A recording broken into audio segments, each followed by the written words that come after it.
এখানে দেখেন কত পরিমাণ বাইক না দাঁড়িয়ে আছে। আসলে আমেরিকাতে এইসব কাজ অনেক চাহিদা, বাট খুব কম মানুষ সেই দিকে আসতে পারে।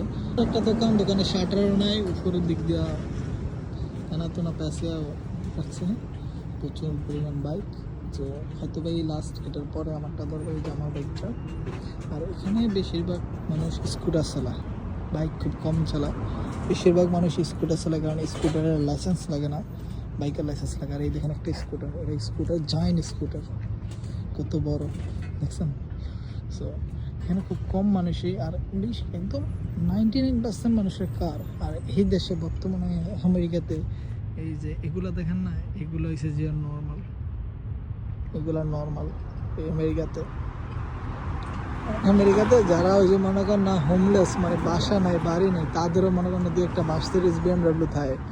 আর কি বলবো, যাক আমি ওদের থেকেও গরিব আপাতত, মানে আমার কাছে এটা আছে। দেখা যাক, ইনশাল্লাহ একদিন আমারও হবে। আমি আমার বাইকের কি কি চেক করে, কি সমস্যা, কোথায় কি হয়েছে চেক করে কি বলে। কিছুক্ষণ পরে এসে আমি আমার বাইকের অবস্থা দেখে